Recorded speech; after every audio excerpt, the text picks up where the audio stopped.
আরও একবার English premier লিগের শিরোপার আশা জাগিয়েও সম্ভবত খালি হাতেই ফিরতে হচ্ছে লিভারপুলকে। 2018-19 মৌসুম থেকে প্রতিবারই শিরোপার খুব কাছে থেকেও মাত্র একবার ট্রফি ঘরে তুলতে পেরেছে তারা।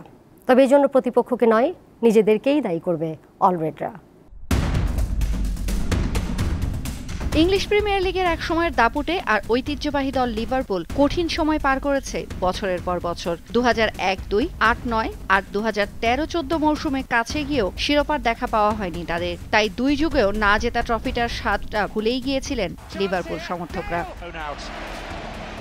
তবে পরিস্থিতি বদলায় বরুসিয়া ডর্টমুন্ড থেকে ইয়ুর্গেন ক্লপকে উড়িয়ে এনে কোচ করার পর। 29 বছর পর 2018-19 মৌসুমে শিরোপার স্বাদটা প্রায় নিয়েই ফেলেছিল অলরেডরা, কিন্তু লিগের অর্ধেক সময় পেরিয়ে যাওয়ার পর টানা 7 ম্যাচে ড্র করে ইয়ুর্গেন ক্লপের শিষ্যরা। অন্যদিকে ওই সময়টায় টানা 7 ম্যাচ জয় দিয়ে লিগ টেবিলের শীর্ষে উঠে যায় ম্যান সিটি। এর পরের সব ম্যাচ জিতলেও শেষ পর্যন্ত ওই 7 ম্যাচে ড্র করে হারানো 14 পয়েন্টের ঘাটতি আর কাটিয়ে ওঠা হয়নি লিভারপুলের। তবে সবচেয়ে বেশি দুঃখজনক ছিল সেবার ম্যান সিটি শিরোপা জেতে 1 পয়েন্টে এগিয়ে থেকে।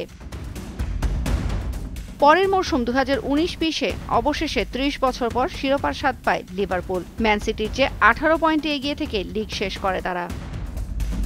কিন্তু এক মৌসুম পরেই আবারও একই চেহারা দেখা যায় অলরেডদের। ম্যান সিটি আর ম্যানিউর পর তৃতীয় স্থানে থেকে লিগ শেষ করে তারা। এখানেও নিজেদেরই দুষবে লিভারপুল, কারণ মাঝের সারির নিউক্যাসল আর লিডস ইউনাইটেডের সাথে ড্র আর টেবিলের তলানির দল ফুলহ্যামের কাছে হেরে যাওয়ার জন্য কেবল নিজেদের স্ট্রাইকারদেরই দুষতে পারেন ইয়ুর্গেন ক্লপ। গেল মৌসুমে একই চেহারা দেখানোর পর এবার সমর্থকদের আশা ছিল দলে বেশ কিছু পরিবর্তন আসবে। তবে কেবল ক্যালেন্ডার ছাড়া আর কিছু বদলায়নি লিভারপুলের। ক্রিস্টাল প্যালেস কিংবা এভারটনের কাছে হার কিংবা রোববার রাতে ওয়েস্ট হ্যামের সাথে ড্রর জন্য কোনোভাবেই বাইরের কোনো শক্তিকে দুষতে পারবে না দলটি। কাগজে কলমে এখনও আশা আছে আর্সেনাল কিংবা ম্যান সিটিকে পেছনে ফেলার। তবে শিরোপার স্বপ্নে বুঁদ হয়ে থাকা দল দুটি তো আর লিভারপুল সিন্ড্রোমে ভুগবে না নিশ্চয়ই। তৌসিয়া ইসলাম, দীপ্ত স্পোর্টস।